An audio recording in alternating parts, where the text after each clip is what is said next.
Hey folks, Jerry Stevenson, Chief Redneck in Charge of the Redneck BBQ Lab, McGee's Crossroad in Benson, North Carolina. In today's video, I'm going to show you guys how to make stuffed peppers at your house, just like I do at mine. Remember to like this video, please share it with your friends, and most importantly, subscribe to our channel and click on that little bell so you guys are notified as soon as any of these upcoming videos come up. You guys are know what's going on right from the get-go. So with that being said, I'd like to jump into this. This stuffed pepper video is one of the things. It's kind of a prelude to a series of videos that we have coming out later on this spring, kind of leading into the summer. We're going to call it our summer series. And these videos are for you guys to be able to make some food outdoors on your barbecue, for your family or for your friends or for entertaining. And some of the fun stuff that I like to do that I like to share with you. And these stuffed peppers are one of those things I'd like to do. So let me jump right into it. First thing I've got here is I've got 1.5 pounds. This is our ground Wagyu that I use from competition. It's basically the trimmings, the bits and pieces that are left over. We save, we freeze, we cut up in chunks, and I actually grind it. Later on, you guys may find a video like that here at our YouTube channel on what I do with some of the products at the house to make my own hamburger, sausage, and stuff like that. So this is our competition Wagyu beef leftover trimmings that I've ground up that we will go ahead and put into this cast iron pot. This Wagyu is probably more like 70-30. I tend to like a fattier hamburger just because you can always drain the grease off, but it's hard to put grease into it. Next thing that I want to do is I want to add some celery into this mixture.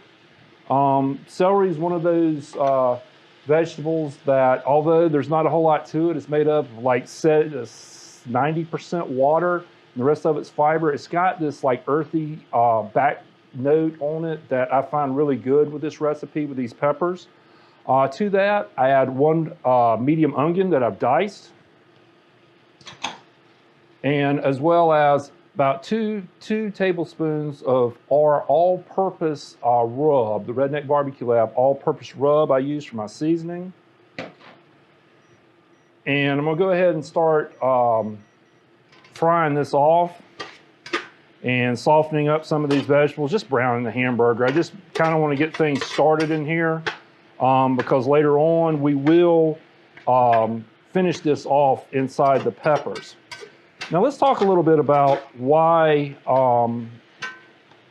this recipe kind of gets me going. I used to not be a pepper guy. I just detested bell peppers. I used to eat them as a kid. I remember going out into the garden and I would eat bell peppers like apples. And I guess after a while, I just kind of got tired of doing that or something. So I just kind of got this aversion to them. And lo and behold, I would go over to some of my friends, you know, when I was in grade school and high school, and they would always be like, come over and eat dinner with me. I'm like, cool. And I go over there and what would they have? They had these stuffed peppers.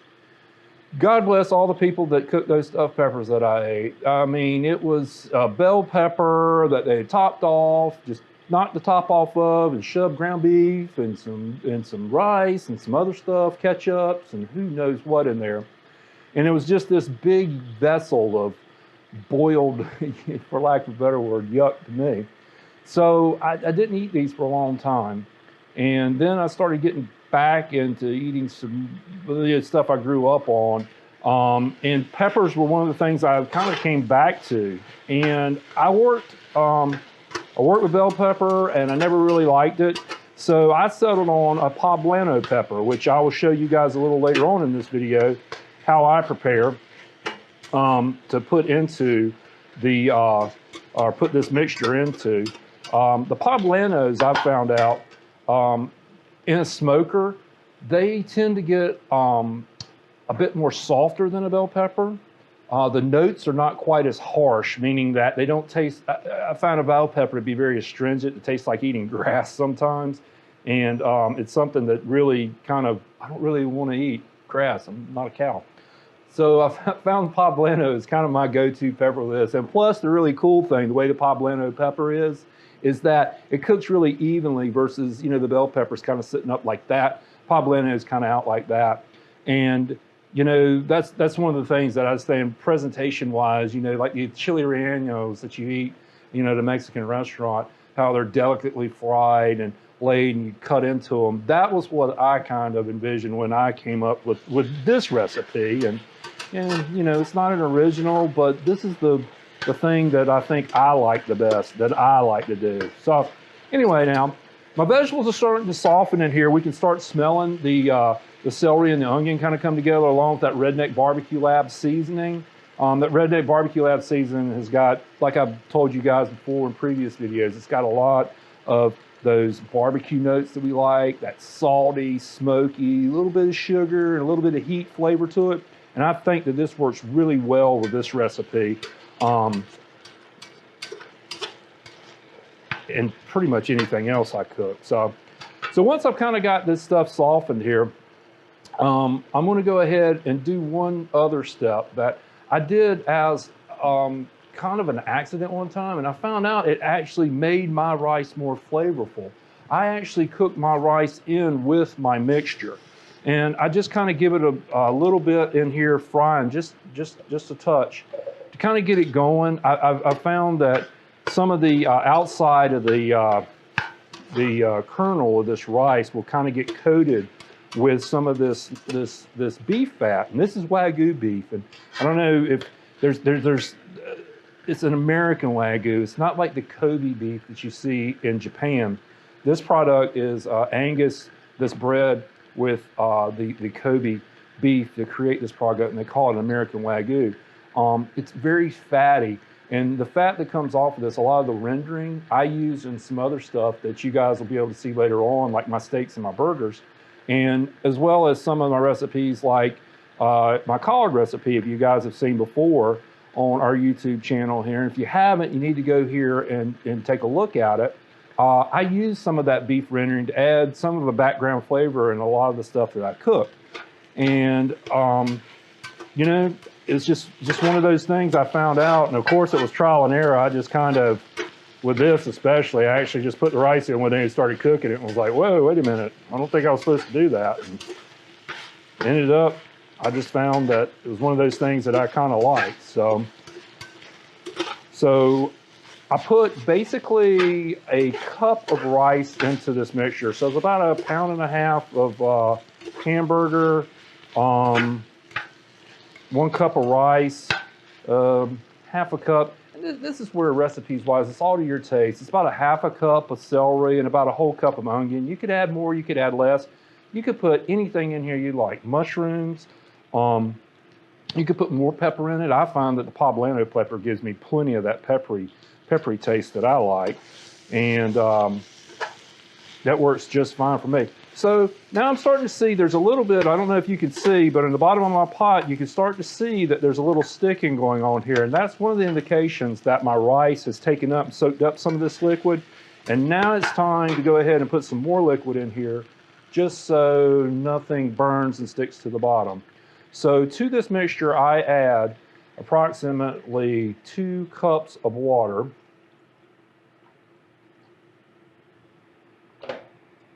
Give it a little quick stir to kind of break up those bottom bits, because those bottom bits on there, anytime you're cooking and you get a chance to put some kind of liquid in once you're done frying or sauteing something, it's always good, even if you're dry frying something, to put a little bit in, because it releases a lot of those bits and pieces. They're little particles of protein that come out of the meat, stick to the bottom, and a lot of times that's where the flavor's at. You'll hear fat is flavor. Well, it is, but a lot of times too, those little bits and pieces of particles, those little pieces of protein, combined together, they put a lot more flavor in there than any seasoning probably that we could have. So that's pretty much what we have there, folks, is that's our mixture. It's going to go into our peppers. Now what I want to do is I want to cook this for probably maybe about 20, 25 minutes.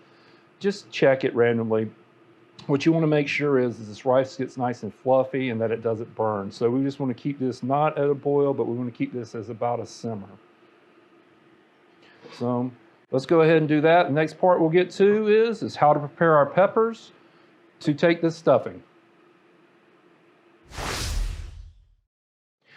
Okay, we've just got our stuffing mixture on the stove finishing off, and now we're going to go ahead. I'm going to show you guys how to prep these poblano peppers to accept that stuffing mixture that we just made. These poblano peppers, like I said, are preferable to me than the green pepper, just because they're less astringent and have that less floral, earthy note, and I don't know, I just like them better. So this is the way we do it. This is a paring knife. It is a sharp paring knife, and I like to just kind of do my peppers like this. First thing I'm going to do is kind of score them on the end like this and create a V, kind of a notch in this pepper like that. I kind of stop right before I get to the very end of the pepper, and then what I want to do is pop it and pull it out, just like that. And on the inside, you can kind of see we got this pith as well as the seeds, the seed pod right there that's attached to it. This part is where, in any pepper, is where the heat is at, be it a jalapeno, habanero, or even whatever residual heat's left in these peppers. These are what they consider mild peppers on the Scoville scale. But this is where the heat is at. It's also where the bitterness is at, and I don't like it. So this is what I do. Holding the knife again, kind of like that, I just kind of go in here and very gently just kind of start working my way through it. Careful not to cut myself, which I've done a million times. Hopefully we don't do that today on this video. And then just kind of gently reach in, pull this out, and just kind of prep it, clean it up a little bit. We'll go ahead and cut that pith out as well. I talk about that part right there. And see if we can get in there and get that last little bit out. Always like the last bit's the hard part. But there we go. That's pretty much prepped, ready to go to accept our stuffing. Last thing we want to do is kind of tap on this a little bit. Turn it over at a 45-degree angle, tap on it a bit. Try to get out as much as those seeds, which I believe there's just a couple left in there. Try to get out as many as we can.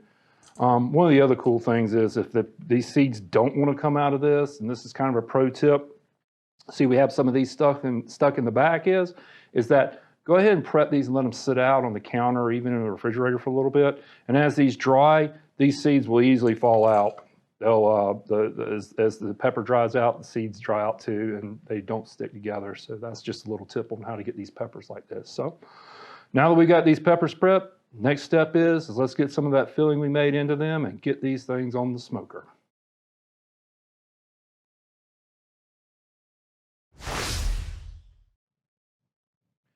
Okay, our stuffing mixture for our peppers is prepped and ready to go.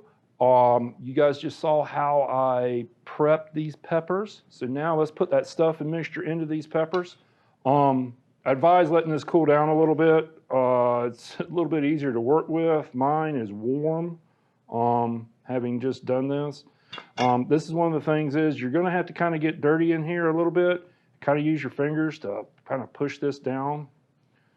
Cooking is dirty every now and then. Then finally, let's just get a little bit of this on top and kind of seal this pepper off, and pretty happy with how that is. Don't overfill your pepper. I didn't pack it there on top. I do kind of get it in the nooks and the crannies, you know, back in here, but I don't pack it because when you go to heat this product up, it is going to swell, and the last thing you want to do is have your pepper bust and stuff all over the place. So I just kind of gently just get it into the corners, as you can kind of see here. Just use my fingers and get it in there. And then we fill the center up. And I just kind of shape it. I just don't want it falling off all over the place. Just kind of get it in there and kind of shape it into kind of a decent shape. Yeah, if you get some rice on the outside, it's fine, it'll live. It won't make this recipe any worse, won't make it any better either, but it's definitely something that won't hurt you. One of the things that I love about this is how these ingredients come together. The beef, celery, the onion, along with that Redneck BBQ Lab seasoning. You can smell some of that smoky hickory smell that comes from that seasoning. You can find the Redneck BBQ Lab seasoning here in North Carolina. You can go to our website, www.theredneckbarbecuelab.com. Click on Find Our Sauce. It'll show you where our sauce is located if you live in North Carolina. If you don't, that's okay too. We have several retailers that are on there that do mail our product out, ship it worldwide. I believe somebody had told me the other day we had our first shipment went out to Australia. So I don't know who y'all were, but cheers. Let me know how you think, how you like it. Hopefully you guys subscribe to this channel and maybe can share some of your thoughts about our rubs and sauces. Suggestions and comments. Like I said, it's a great place to be able to share some stuff. Definitely share your experiences with us, what you'd like to see us do in the future. Something cool like making you guys these stuffed peppers. So now that we've got that done, the very last thing I like to do is even though this meat was seasoned with rice, well, the rice was seasoned with meat, really, the rice was seasoned with meat, with that celery, with that onion, in the seasoning, I finally like to take a little bit more of our Redneck BBQ Lab seasoning and just go over the top of it, just to give it just a little bit more pop. I don't know, I put this stuff on everything. I think, like I said, we'll end up doing a video later on of me putting this stuff on popcorn and ice cream and trying it out. So anyway, folks, the only things left to do with these peppers is to get them into that smoker. And we're going to cook them until I can take a probe and just kind of probe the pepper itself and see that it's cooked and the internal temperature of this rice has been brought back up to 165 degrees. So let's take it to the smoker.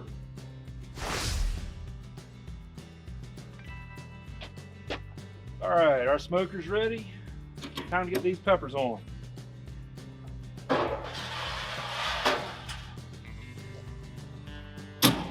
Let these things go for about an hour, come back, check on them, see where they're done, and then hopefully be ready to eat.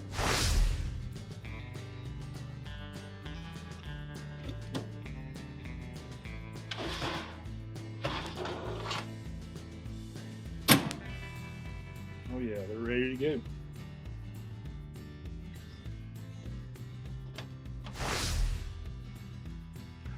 Well, folks, we're back. Our peppers are off the smoker, and this whole RBL studio smells of pepper and beef and vegetables.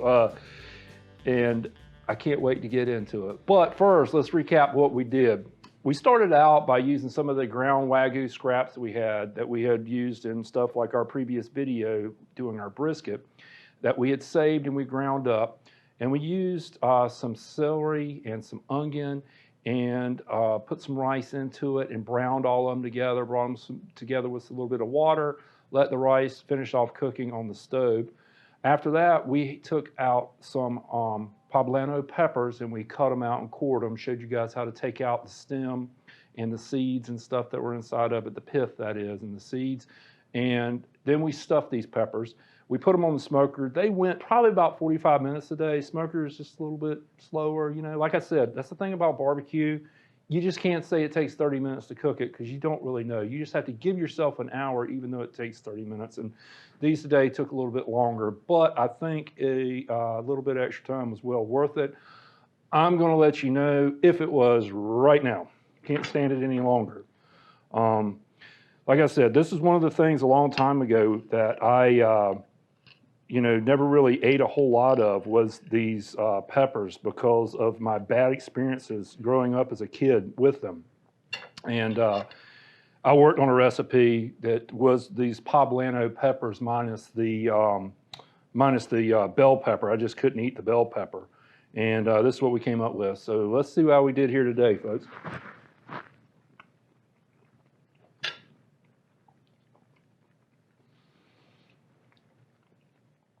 Man, that's good. Sorry.